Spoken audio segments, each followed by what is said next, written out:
So, if you're new to the idea of cleansing, smudging, or doing a house blessing, you may find this new agey. However, it has been done by indigenous peoples for thousands of years. So, I kind of think that if they've been doing this for thousands of years, no, it's not the same as bloodletting. I think getting rid of negative energies is a very positive thing to do because it, once again, it involves intention, and intention makes a world of difference. So first I want to introduce you to kind of the pieces of the puzzle.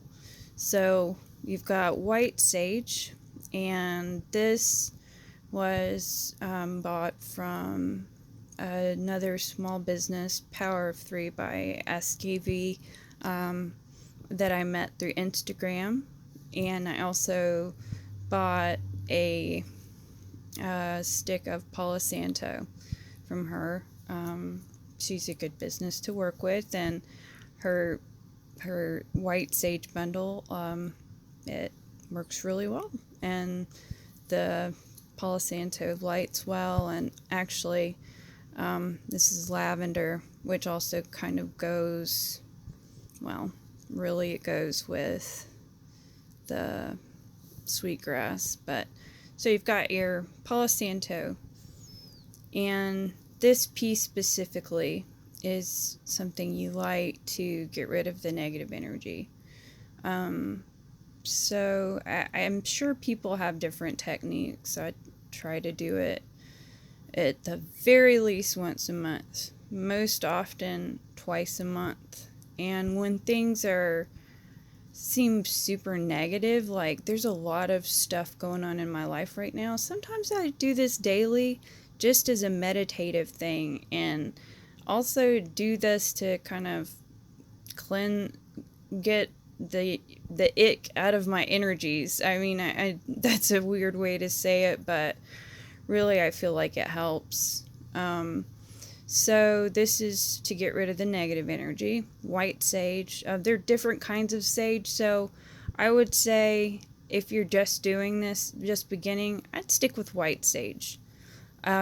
So you set your intention, you light your white sage, and you let it smoke. Generally, you have a feather that's kind of something that's really important, as it is kind of symbolic of the smoke going up to the heavens, at least in the indigenous traditions. And I actually have two feathers, and neither of which I can find right now. But I find it important because I feel like it's going up to my ancestors and all those that have gone before me. But another reason I wanted to do this today was because I have some pieces that are going out, and kind of wanted to demonstrate what I try to do for my customers. And yeah, so the other important thing that's sitting right here, it's an abalone shell, and right now it's got some herbs in it, and normally it wouldn't be like that, and I do have some dirt from the ground outside, but that's mostly because I live in a house where someone gets really nervous when they smell something that they think is burning, and I have gotten asked if I was smoking pot, which I really don't. It's fine if you do. I mean, I live in a state where it's not legal, but no, I do not do that, and these smell, I mean, I love the way they smell. Especially the Palo Santo and the sweetgrass. But so this is your positive. Actually, all three of these can be used to bring in the positive energy. So again, setting intention. So this is bringing in positive energy into the house. You've gotten rid of all the negative, icky stuff, negative energies, anything that's just kind of hanging around. And if your house just, I don't know if your house ever just feels heavy, it helps, really, in my opinion, to do this. And again, I know it may seem new agey to some, but they have done this for thousands of years, and not just in indigenous cultures in the Western world, but in other cultures. They may have different herbs that they use. I'm not well versed in it. I just know a little bit more about the indigenous ones.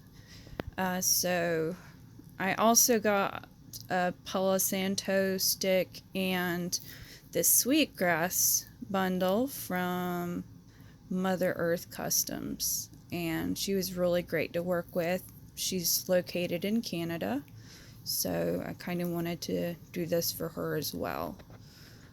So the lavender, again, the positive energies, calming. I mean, I know that a lot of people are into essential oils, and lighting this, it's got a really amazing scent.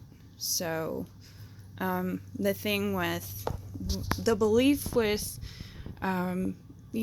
jewelry like that I make,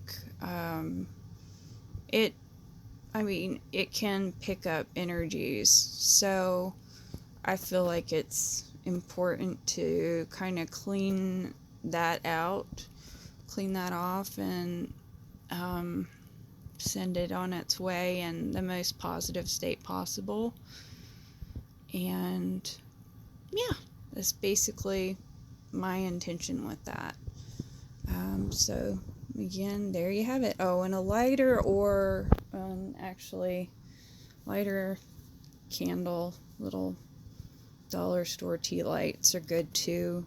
But I'm gonna try and do this with the one hand. I probably should have gotten something to hold this up as a stand, but we'll see how this works. Just kind of do it one piece at a time.